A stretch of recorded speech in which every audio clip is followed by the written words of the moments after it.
Si on me demandait si j'étais trinitaire ou unitaire, je répondrais que par mon parcours de vie, j'ai été d'abord dualiste, puis trinitaire, puis unitaire. Aujourd'hui, je me définis aussi bien unitaire que dualiste que trinitaire. J'ai d'abord été dualiste dû au concept de bien et de mal. J'ai d'abord cru qu'il y avait Dieu et son contraire le diable. J'ai ensuite retrouvé ça dans le taoïsme chinois. Puis j'ai par la suite trouvé la solution à cette dualité dans la Trinité. Dans ma conception, il n'y avait non pas que la dualité Dieu et diable, mais le remède à ce problème, le Messie. Je considère le Coran comme l'œuvre du diable, comme quoi lui aussi joue un rôle dans cette divinité. Pour moi, d'un point de vue empirique, Dieu n'est ni parfaitement bon, ni parfaitement mauvais, et ni parfaitement neutre. C'est comme cela que je conçois la Trinité. Il y a Dieu, le Messie et le diable, et ce même si le règne du diable est un règne temporaire. Aujourd'hui, je découvre le concept de Dieu unitaire incarné en la personne du Christ. Il est vrai que le seul Dieu visible parmi les trois est la personne du Christ. Le seul Dieu condescendant est Jésus qui s'incarne en homme parfait et qui n'a aucun mal à nous faire reconnaître de son vivant qu'il y a le Père et il y a le diable. Le seul à s'être montré aux yeux de tous parmi les trois, c'est Jésus.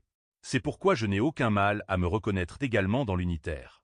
Alors certes, Dieu et diable lui ont tout légué, aussi bien le mauvais que le bon, c'est comment il se définit comme l'alpha et l'oméga, autrement dit, le tout-puissant. J'ai donc trois fois, une unitaire, une dualiste et une autre trinitaire, jamais 203. Et même si on me demandait de trancher entre l'unitaire, le dualiste et le trinitaire, je ne trancherai pas, car je me reconnais dans les trois branches.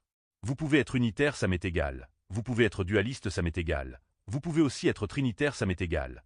Du moment qu'on associe Christ dans l'unité, dans la dualité et dans la Trinité, je répondrai que je suis fermement chrétien et fermement rattaché au Christ.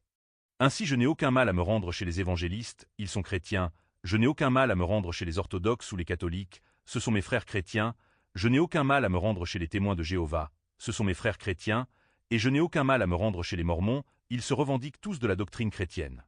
Voyez, les sectes, les tribus et les clans ont toujours existé, et ce n'est pas nos différences christiques qui nous désunissent, mais c'est l'épée tranchant de la bouche du Christ qui nous rassemblera.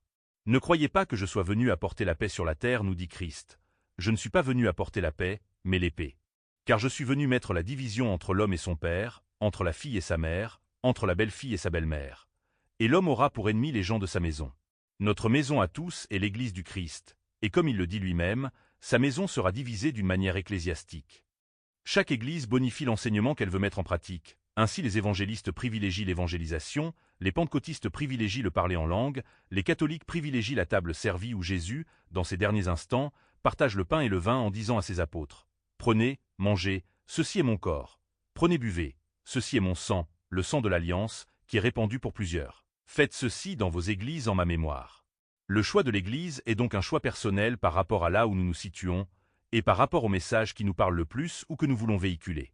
À ma connaissance, il n'y a pas de mauvaise Église en Christ, juste des chrétiens qui par définition se revendiquent être l'Église de Christ par excellence. Dieu n'est ni parfaitement bon, ni parfaitement mauvais, ni parfaitement neutre. Dieu prend parti. Ce que nous constatons dans le monde, c'est que les gens confus par le Saint-Esprit de Babel, tout comme Dieu et diable se confondent dans nos visions. Le bien et le mal sont entre les mains de Christ et il en fait ce qu'il veut.